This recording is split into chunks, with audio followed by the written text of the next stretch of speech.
झूमता मन गा रहा।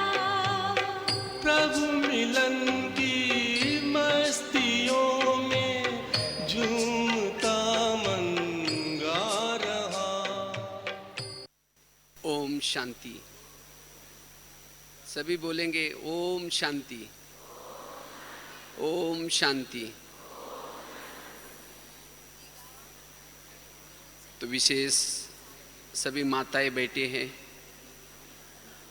वैसे तो माताओं के अंदर बहुत सारे गुण होते हैं और माताओं के अंदर सहन शक्ति का गुण होता है, लेकिन कभी कभी सहन शक्ति की कमी के कारण जीवन में विभिन्न प्रकार की क्या होते हैं, समस्याएं आ जाते हैं। तो अगर माताओं को शिव शक्ति बनना है, शक्तिशाली बनना है, इसीलिए बाकी और सभी गुणों के साथ साथ एक सहन शक्ति के गुण को धारण करना है, क्योंकि इस गुणों की कमी के कारण मन में व्यर्थ चिंतन बहुत चलता है। क्या करूं, कैसे करूं, ये ऐसा होता है, वैसा होता है। और ये व्यर्थ चिंतन, पर चिंतन शिव शक्ति के बजाय कमज़ोर बना देता है। इसीलिए हमें सहन शक्ति का गुण, और वैसे तो योगी जीवन में सहन शक्ति बड़ी आवश्यक है। अगर सहन शक्ति की कमी है तो हम आत्मचिंतन, परमात्मा चिंतन, ज्ञान का चिंतन, मनन चिंतन नहीं कर सकते। वैसे तो भाइयों में भी सहन शक्ति की कमी है, लेकिन भाइयों के अंदर अगर सहनशीलता का गुण कम होता है तो क्रोध का रूप धारण करता है, और माताओं के अंदर अगर सहन शक्ति की कमी है तो परचिंतन का रूप धारण करता है। और परचिंतन करने से समय व्यर्थ चला जाता है। अगर हम सहन शक्ति का गुण धारण करते हैं तो सहन शक्ति से हम शांति का गुण, एकाग्रता का गुण, एक रस का गुण, अंतर्मुखता का गुण, इस आध्यात्मिक गुण को धारण कर सकते हैं। अगर हमारे पास सहन शक्ति आई, या आध्यात्मिक गुण आएंगे, और जिससे इस ज्ञान मार्ग में चलना बहुत सरल लगेगा। अगर हमारे पास सहन शक्ति का गुण आता है जिसे हम आत्मा अभिमानी स्थिति में सहज टिक सकते हैं, सहन शक्ति का गुण अगर आएगा तब हम मनन चिंतन, विचार सागर मंथन बहुत अच्छा कर सकते हैं। और जो सहनशील है कोई भी परिस्थिति में वो अचल अडोल रह सकता है। आज का वरदान था ना, कारणों का क्या करो, निवारण। जो कारणों का निवारण करता है, समस्या का समाधान करता है, वो जीवन की हर परिस्थिति में अचल अडोल रह सकता है। इसीलिए हमें क्या करना है, इस सहन शक्ति को सीखना बड़ा जरूरी है। टोटल इस ज्ञान मार्ग का मूल फाउंडेशन है, योग का मूल फाउंडेशन है सहन करना। सहन करना अर्थात जीवन में आने वाली हर परिस्थिति को स्वीकार करना और उस परिस्थिति के प्रमाण चलना। अगर हमारे पास ज्ञान है, हम रोज मुरली सुनते हैं, लेकिन अगर कोई बातों को हम सहन नहीं करते तो फिर एकाग्रता का अनुभव नहीं कर पाएंगे और उस ज्ञान को जीवन में अप्लाई नहीं कर पाएंगे। इसीलिए हमें क्या करना है, इस एक गुण को डेवलप करना है। तो इस सहन शक्ति का गुण हमारे जीवन में डेवलप हो जाए, उसके लिए क्या करें? पहली बात है, हम अपने दृष्टिकोण को और दृष्टि को परिवर्तन करें। हमें कोई परिस्थिति या कोई बातें सहन नहीं होती। क्यों? क्योंकि हमारा दृष्टिकोण निगेटिव है। जिसका दृष्टिकोण निगेटिव है, चाहे परिस्थिति के प्रति चाहे व्यक्ति के प्रति, उसको सहन नहीं होगा। और जिसको सहन नहीं होता वो फिर क्यों हुआ, कैसे हुआ, ऐसे कैसे हुआ, इसने क्यों कहा, उसका चिंतन करता है। वास्तव में परिस्थितियां कुछ नहीं है, परिस्थिति हमारा निगेटिव दृष्टिकोण है। मैंने कहीं एक बहुत सुंदर एक घटना सुनी थी। कहीं एक माता जी थी, तो उसके ही पड़ोस में एक दूसरी माता जी का घर था, और उसके घर से, उस माता जी के घर से वो पड़ोसनी का छत दिखाई पड़ता था। लेकिन उस माता जी का उस पड़ोसनी के प्रति बहुत ही ईर्ष्या थी। रोज क्या करते हैं, उसके जो छत पर कपड़े सुखाए होते हैं, उस कपड़े को देख करके कहते हैं, पता नहीं है माता जी, देखो इसको कपड़े धुलाई करने की भी अक्ल नहीं है, कितने मैले कपड़े हैं, कितने गंदे गंदे कपड़े सुखाती है। तो रोज ये क्या करते हैं, अपने पति को सुनाती है। तो पति को सुनाते हैं, तो एक दिन क्या हुआ, जब उसने कपड़े उसके देखे तो बहुत अच्छा साफ कपड़े दिखाई पड़े।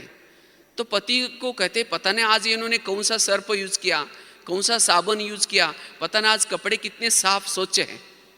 तो पति ने धीरे से कहा, आज मैंने अपने घर के खिड़कियों को साफ किया है।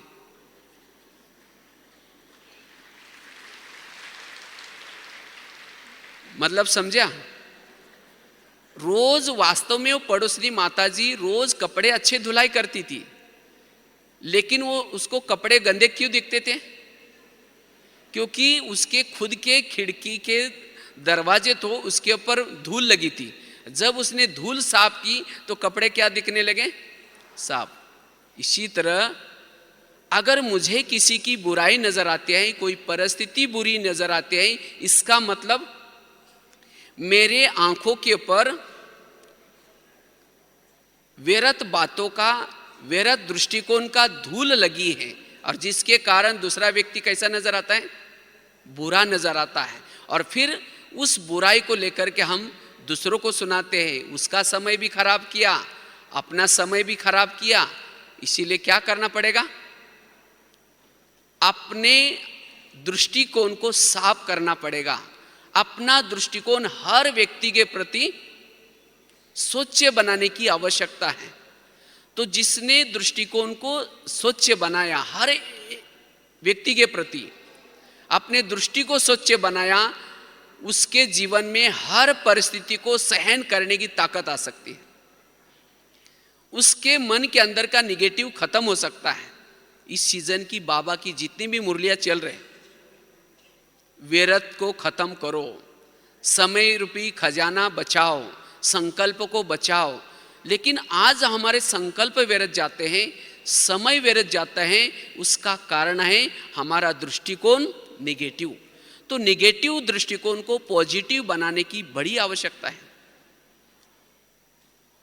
तब जाकर के हमारे अंदर हर परिस्थिति को सहन करने की शक्ति आ सकती है। दूसरी बात है, अगर हम सहन करने का हमारे जीवन में गुण डेवलप हो जाए, हर परिस्थिति को हम सहन करें, उसके लिए क्या करना है? उसके लिए कर्मों की गुह्य गति को बुद्धि में याद रखना है। हमारे जीवन में जो परिस्थिति आती है, जो बातें आती हैं, ये हमारे ही अनेक जन्मों में किए हुए कर्मों का फल होता है। हम जो आपस में एक दूसरे के संपर्क में आते हैं, किस आधार से आते हैं? हमारे पिछले जन्मों के कर्मों के आधार से। कोई किसी का पति बन रहा है, कोई किसी का बच्चा बन रहा है, कोई किसी की सास बन रहे। और जब वो पिछले जन्मों के कर्मों के हिसाब को चुकता करना चाहते हैं, कोई परेशान करेगा, कोई तंग करेगा, कोई चुगली करेगा, और जब ये घटना हमारे सामने आते हैं, तब हम सोचते हैं ये ऐसा क्यों करता है, इसने ऐसा क्यों किया, ये मेरे साथ ही ऐसा क्यों करता है। और इससे ये बातें हमें सहन नहीं होती। और जब सहन नहीं होती तो मन में बहुत सारे विचारों के तूफान चलते हैं।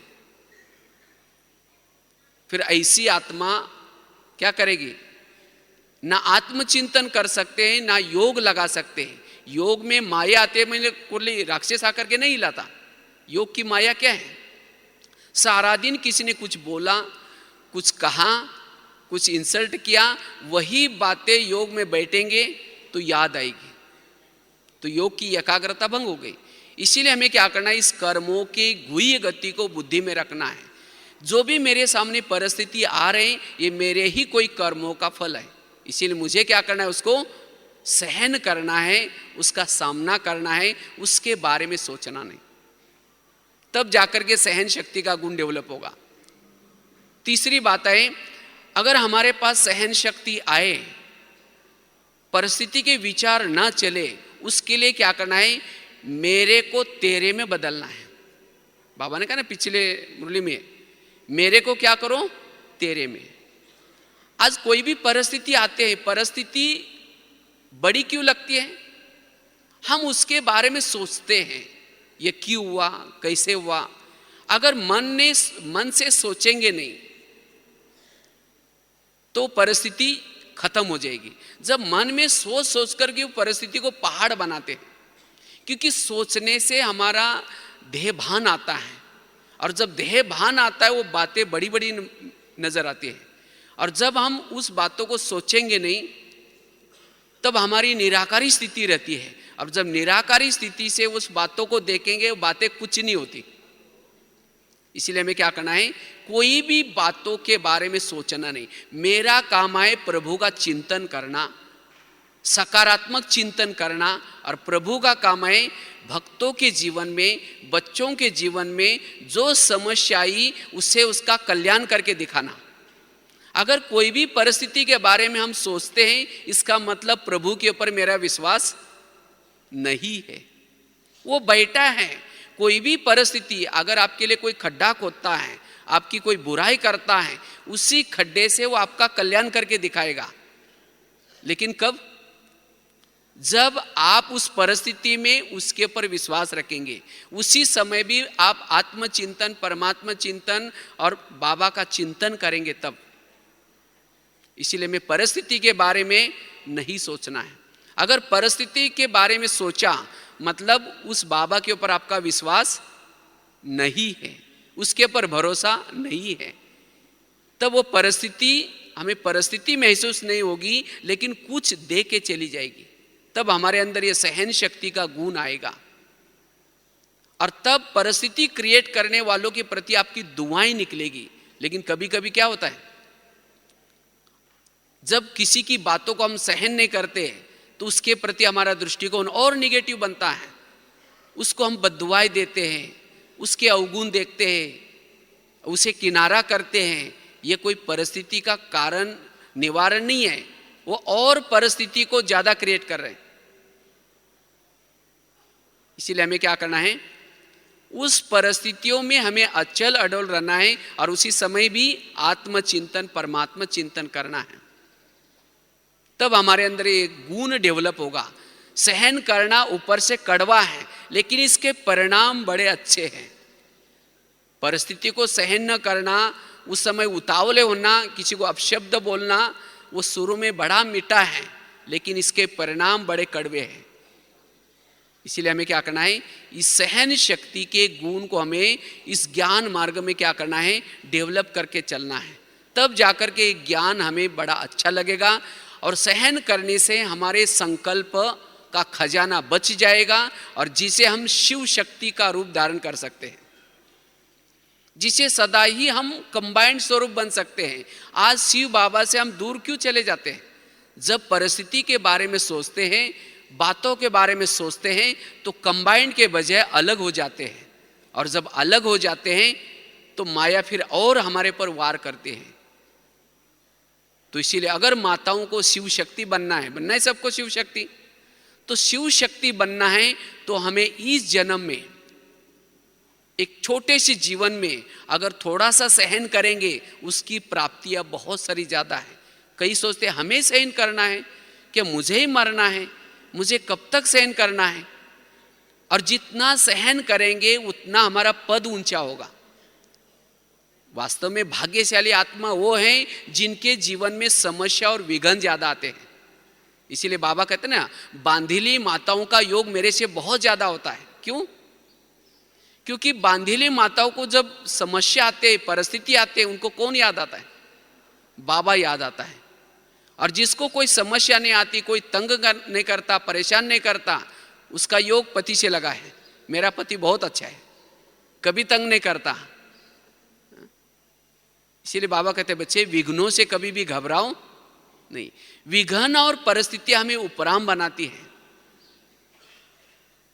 इसीलिए हमें मेरे को तेरे में परिवर्तन करके, किसी ने मुझे बोला मुझे नहीं बोला, बाबा भी तो सुन रहे हैं ना। आज बाबा के अंदर कितनी सहन शक्ति है।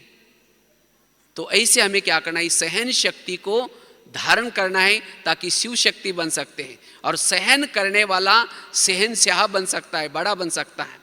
और जब ये सहन शक्ति का गुण आएगा तब ये पर चिंतन का जो अवगुण है वो खत्म हो जाएगा।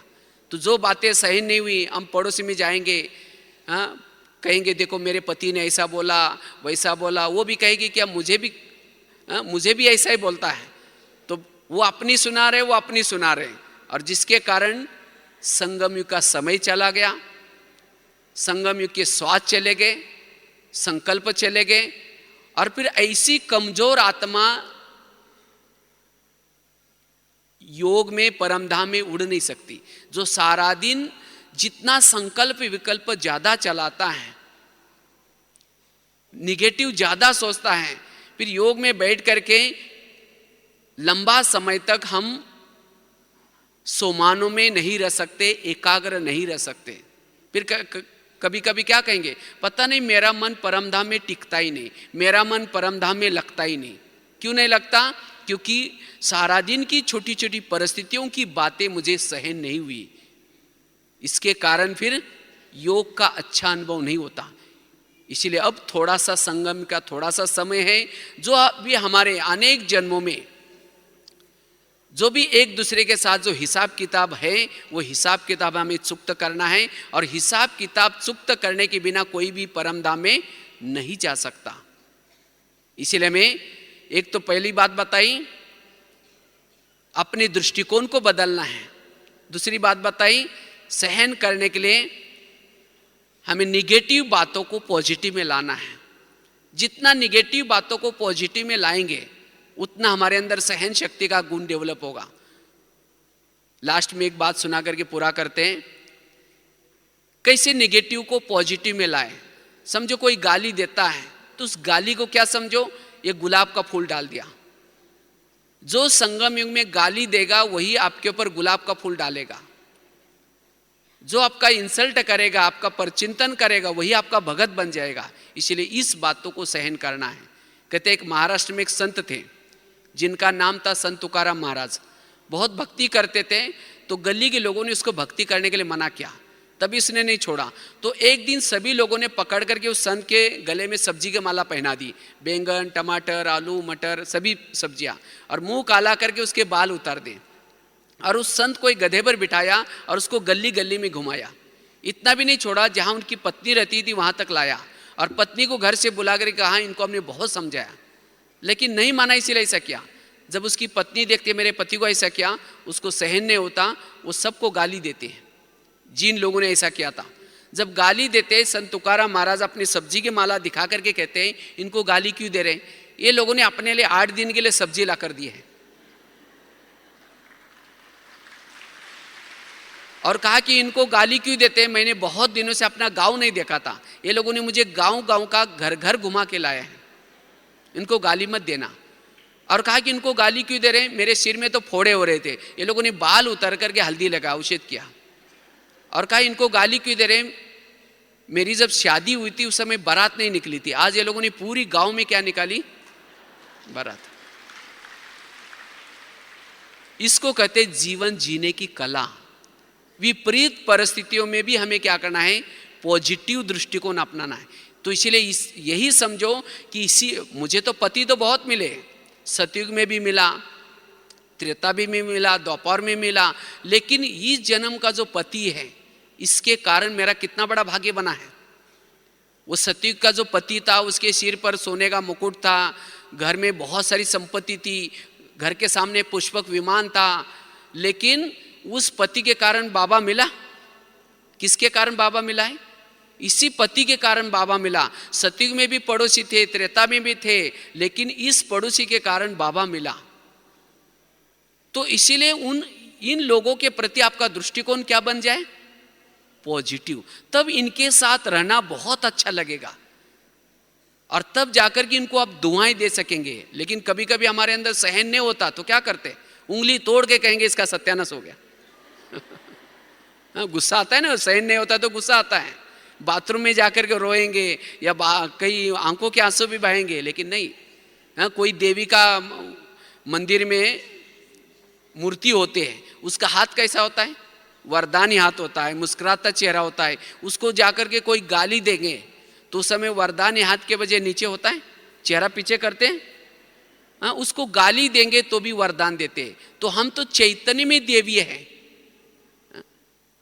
तो इसीलिए बाबा कहते हैं जिन्होंने चैतन्य में किसी को दुआएं नहीं दी, उसकी जड़ मूर्ति दुआएं क्या देगी। इसीलिए सदा हमें क्या करना है, कोई रावण की तरह हो तो उसको दुआएं देनी है, पॉजिटिव भाव रखना है। और ये कब हो सकता है, जब हमारे अंदर सहन शक्ति का गुण आ जाए। तो इसलिए वर्तमान समय इस ब्राह्मण जीवन में और खास तो माताओं में ये सहन शक्ति के गुण की बड़ी आवश्यकता है। इसीलिए क्या सीख के जाएंगे यहाँ से, सहन शक्ति का गुण धारण करेंगे। जैसे वरदान में था ना, आपके जीवन की हर परिस्थिति आपको कल्याण की तरफ लेके जाते हैं। आज तक आपके जीवन में जितनी परिस्थिति आई उसे क्या हो गया, आपका कल्याण हुआ ना। कईयों को लगता है ड्रामा कभी रिपीट होना नहीं चाहिए, क्योंकि मेरे बचपन में या मेरे जीवन में ये घटना हुई, वो घटना बहुत बुरी थी। अगर ड्रामा रिपीट हो जाएगा तो वो घटना भी रिपीट होगी। अगर वो कड़वी घटना रिपीट नहीं होगी तो यहाँ की घटना भी, यहाँ जो आए हैं वो घटना भी रिपीट नहीं होगी। इसीलिए ये ड्रामा बड़ा कल्याणकारी है। आज तक जीवन में जो हो गया वो भी कल्याणकारी है। इसीलिए हमें क्या करना है, सदा ही हर परिस्थिति को खुशी खुशी से सहन करना है। तब हमारा मन शांत रहेगा, संकल्प नहीं चलेंगे। नहीं तो संकल्प चलने से दिमाग गर्म हो जाता है, और दिमाग गर्म होने से शरीर में केमिकल्स उतरते हैं और उससे कई प्रकार की बीमारियां होते हैं। किसी को पेट की बीमारी होती है, क्यों, जिसको सहन नहीं होता, ईर्ष्या करते, ईर्ष्या करने से पेट की बीमारी होती है। इसीलिए कहते हैं ना, तुम मेरे को देख करके तुम्हारे पेट में जलन होता है क्या। आज किसी को ब्लड प्रेशर बढ़ता है, बीती हुई बातों को याद करने से ब्लड प्रेशर बढ़ता है। किसी को शुगर होते हैं, क्यों, दूसरों को अपने अंडर में रखने से कोई बात नहीं सुनता, तो फिर ऐसा निगेटिव विचार चलते हैं जिससे शुगर पैदा होते हैं। इसीलिए कहते हैं ना, जिसका पाँव गरम, पेट नरम, दिमाग ठंडा, उस घर में कोई डॉक्टर है उसको मार दो डंडा। इसीलिए कभी भी हमें अपना दिमाग को गरम नहीं करना है और उसके लिए सहन शक्ति का गुण धारण करना है। तो जरूर आप सभी जो भी परिस्थिति आई है या आएंगी उसको खुशी खुशी से सहन करना है। तब हमारा मुरली का चिंतन चलेगा, बाबा का चिंतन चलेगा, तो फिर योग लगाना भी बहुत बड़ा अच्छा इजी होगा। और तब योग लगाने से शिव शक्ति का रूप धारण कर सकेंगे। ठीक है, ओम शांति।